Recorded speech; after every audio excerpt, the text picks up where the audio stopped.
బండి సంజయ్ గారు నిన్న 2-3 అంశాలు క్రిటికల్ ఇష్యూస్ మాట్లాడినారు. ఒకటేమో రాష్ట్రమే చేసుకోవచ్చు కదా అని చెప్తా ఉన్నారు.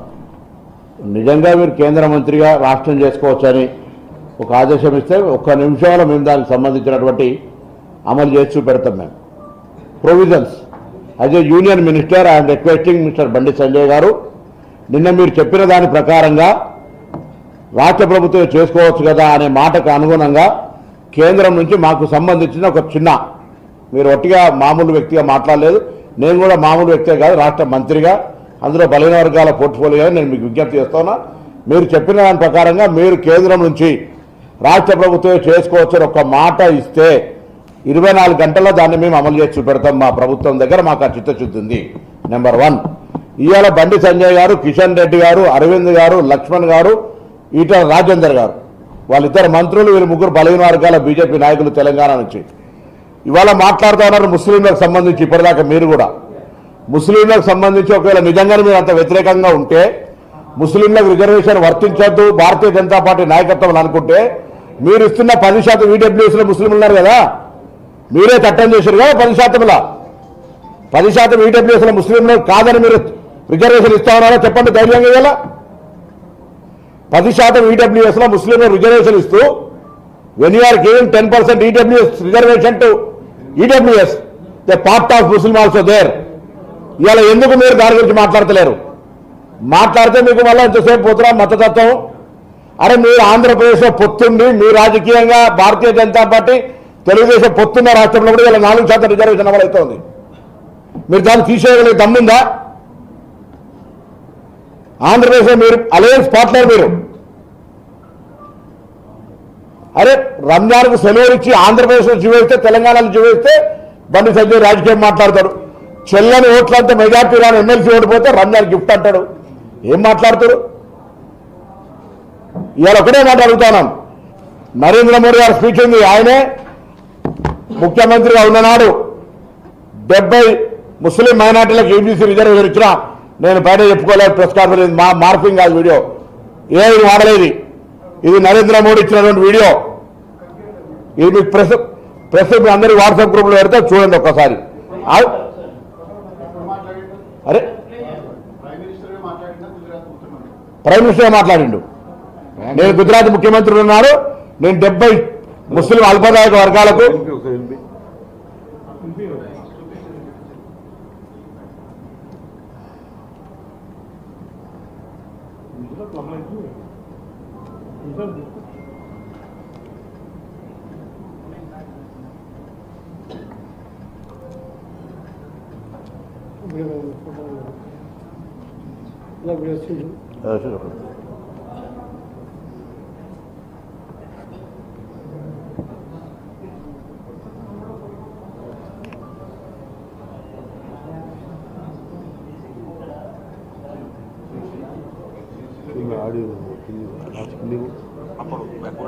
मेरे यहाँ गुजरात में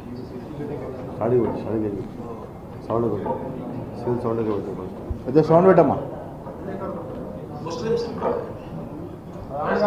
70 जातियां ऐसी हैं जो ओबीसी है, और मेरे गुजरात में जब मैं था उनको ओबीसी की कैटेगरी में मेरे जो मैं था गुजरात में, సో ఇట్స్ క్లియర్. నేను గుజరాత్ ముఖ్యమంత్రిగా ఉన్నాడు, 70 ముస్లిం వర్గాలను ఓబీసీలో జాయిన్ చేసిన, నేను చెప్పుకొని ప్రెస్కొని చెప్తున్నాడు. నేను ఉన్నాడు అంటే ప్రధానమంత్రి విషయం చెప్తా ఉన్నాడు. దీనికి చెప్పాలి బండి సంజయ్ గారు జవాబు.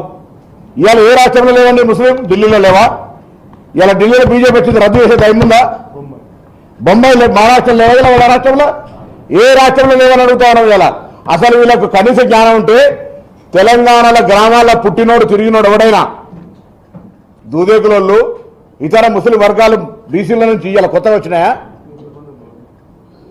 మీరు అడుగుతాను ఒక చిన్న విచిత్రమైన ప్రశ్న. బండి సంజయ్ గారు అడిగితే 10% వాళ్ళకి పోతాయని మా గౌరవ శిరీష్ గారు అడుగుతారు.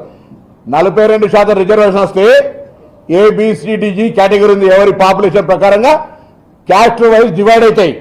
ముందు 42% వచ్చింది, తర్వాత కదా మాట్లాడాల్సింది. మేము ఇవాళ ఒకటే కోరుతాను, తెలంగాణ బలహీన వర్గాలకు సంబంధించి కాంగ్రెస్ పార్టీ ప్రభుత్వానికి చిత్తశుద్ధి ఉండి మేము బిల్లు పెట్టినాడు. ఇలా మిమ్మల్ని అడుగుతాను, భారతీయ జనతా పార్టీ ఈ ప్రశ్నలన్నీ శాసనసభలో శాసన మండలిలో చర్చ జరిగినాయి. దాని తదుపరి మీరు ఏకగ్రీవంగా తీర్మానానికి అమలు చేసిన జాతీయ పార్టీ నేషనల్ స్టాండ్ ఒకటి, రాష్ట్ర స్టాండ్ ఒకటి ఉండద్దు. మీ ఎమ్మెల్యేలు శాసన మండలిలో శాసన సభ లోపల ఈ బిల్లును మేము ఏకగ్రీవంగా ఆమోదం చేస్తున్నామని మద్దతు చేసినారు. అసెంబ్లీ ప్రొసీడింగ్స్ ఇస్తాం. కేంద్ర పార్టీగా వాళ్ళ అనుమతి లేకుండా జరగలే. ఇలా వాళ్ళని అడుగుతా ఉన్నాం. ఇలా ఇవన్నీ వాళ్ళ ఆర్గ్యుమెంట్ ఇవాళ బయట నడవదు. ఇవాళ ఆనాడు ఈ ఆర్గ్యుమెంట్స్ అన్ని కూడా డ్రామా. ఇది తప్పు. నేను అడుగుతాను, ఇలా మీరు మీ పక్కన ఉన్నటువంటి మిత్రపక్షంతో ప్రభుత్వం ఏర్పడ్డ ఆంధ్రప్రదేశ్లో ఇలా మీరు రిజర్వేషన్కి సంబంధించి వ్యతిరేకించి తొలగించండి, అప్పుడు తెలంగాణ దగ్గర రండి. మీరు ఇలా కలిసి ఉమ్మడి రాష్ట్రంగా ప్రభుత్వం ఉన్న దగ్గర తీసేయండి. నేను అంతకంటే ముందు అడుగుతానా, ఇలా బండి సంజయ్ గారు, కిషన్ రెడ్డి గారు వీళ్ళంతా మీరు మంత్రులుగా ఉన్నాడే బీసీ ప్రధానమంత్రి అని చెప్పుకునే నరేంద్ర మోడీ గారు ఈడబ్ల్యూఎస్ రిజర్వేషన్ జనాభాల ఈడబ్ల్యూఎస్ ఎకనామికల్ వీకర్ సెక్షన్, ఎకనామికల్గా ఉన్నటువంటి వాళ్ళు దేశం మొత్తం జనాభానే 12-13% వాళ్ళకి 10% రిజర్వేషన్ ఇస్తా ఉన్నారు. ఏం పద్ధతి? అందులో మైనార్టీ రిజర్వేషన్ ఉందా లేదా? ఉన్నప్పుడు మీరు ఎట్లా ఆమోదం చెప్పారు? ముందు బుక్కు భూమికి రాయిలు. మీరు ఇందిరా గురించి మాట్లాడతారు. అరే ఆర్థిక అసమర్థత ఇక్కడ కూడా మతపరమైన అంశం లేదు. దయచేసి చెప్తాను మళ్ళా కూడా మీరు రాంగ్ పర్సెప్షన్. ఆర్థిక పరమైనటువంటి అంశాల మేరకే రిజర్వేషన్ ఇస్తారు. ఆర్థిక పరమైన అంశాల మేరకే రిజర్వేషన్ ఇస్తారు. వాటి ప్రకారంగా చేయమని అడుగుతా ఉన్నాం. అందులో కూడా తెలంగాణలో ఉన్నటువంటి వివిధ కులాలు 139 కులాల పైన ఉన్నటువంటి వాళ్ళకు ABCDGగా ఇవ్వబడ్డది. దాని ప్రకారంగా ప్రపోర్షనేట్గా రిజర్వేషన్ వస్తుంది. దాన్ని అర్థం చేసుకోకుండా 10% వాళ్ళకే ఇస్తున్నడానికి ఒక రాంగ్ ప్రాపకండా. ఒక కేంద్ర మంత్రి బాధ్యత కలిగినటువంటి మాట్లాడే మాటలవి. మతం పూర్తిగా లేస్తే పొద్దుగాలు లేస్తే మతం, మధ్యాహ్నం లేస్తే మతం, ఎన్నికలు వచ్చినప్పుడు మతం. మేమందరం గుడికోం, పొద్దున్న లేస్తే గుడికాడ మొక్కుంటాం. రిజర్వేషన్లకు సంబంధించి 15 వర్గాల బిడ్డగా చీమునెత్తిరి గతంలో కూడా మీకు తెలంగాణ DNA అనేక సందర్భాలు అడిగినాం. ఇలా ఆనాడు ప్రధానమంత్రి తెలంగాణ ఏర్పాట్లు మీ అంతా సూచనలు తలుపులు వేసి దొంగతనం ఎత్తుకపోయారని చెప్పారు. ఇవాళ తలుపులు తీసి తెలంగాణ శాసనసభల దినం మొత్తం చర్చ చేసి బిల్లు చేసినాం. ఇవాళ దీనికి సపోర్ట్ చేయాలి, మీరు చిత్తశుద్ధి పెట్టండి. ఏమాత్రం నేను మళ్ళీ పెడతాను. నేనేం అసెంబ్లీ బిల్లు అయినారు కూడా నేను BC మంత్రి చెప్పిన, దయచేసి దీనికి అనవసరంగా చర్చ ఎక్కువ నెగటివ్గా చేయకండి, దీన్ని పాజిటివ్ చేయమని. ఇవాళ కూడా నేను హృదయపూర్వకంగా విజ్ఞప్తి చేస్తున్నా సోదరుడు బండి సంజయ్ గారికి, ఈటల రాజేందర్ గారికి, అరవింద్ కుమార్ గారికి, లక్ష్మణ్ గారికి ప్రధానంగా మీ నలుగురు బాధ్యత. ఇలా రాష్ట్రం నుంచి మంత్రిగా కిషన్ రెడ్డి నిజంగానే పొద్దున తెలంగాణ ప్రజలు చెప్తారు మతం పేరు మీద వాయిదా వేసే ప్రయత్నం చేస్తున్నారా? ఈడబ్ల్యూఎస్లో ముస్లింలకు ఎట్లేసారు?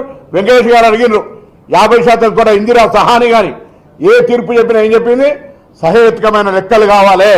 How can you give 50% over cap అని అడిగింది.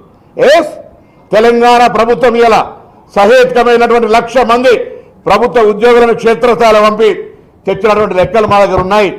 మేము on record with ground reality మేము రిజర్వేషన్ అడుగుతా ఉన్నాం. చీఫ్ సెక్రటరీ ద్వారా తెలంగాణ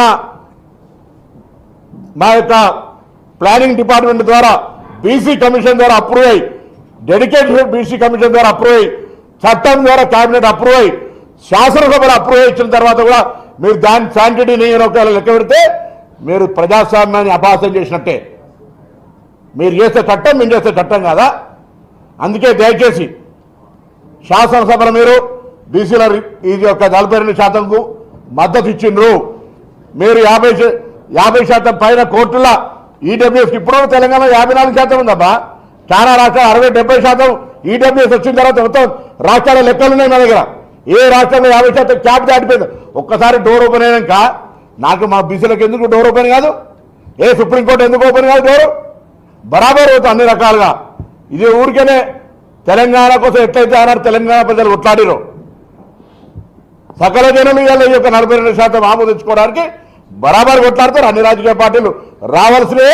ఆనాడు కొన్ని రాజకీయ పార్టీలు వ్యతిరేకించినాయి. బరాబర్ ఇవాళ మేమే ఛాంపియన్ అని చెప్పుకుంటారు కొంతమంది. ఏది ఏమైనా తెలంగాణ సాధన స్ఫూర్తి, తెలంగాణ రాష్ట్రం దేశానికి తొలి రోల్ మోడల్ 42% చట్టం జరగాల్సిందే. చట్టం చేయించే బాధ్యత భారతీయ జనతా పార్టీ నాయకుల మీద ఉన్నది. లేదా నిన్న మీరు చెప్పినట్టుగా రాష్ట్రం చేసుకోవచ్చుకొని ఒక కాగితం ఇస్తే 24 గంటలు చేసి పెడతారు మా అధ్యక్షుడు. వాళ్ళని అడగాలి మీరు. రవిచంద్ర గారు అనేకం మాట్లాడతారు, పాపం రాజ్యసభలో చెప్పినాడు.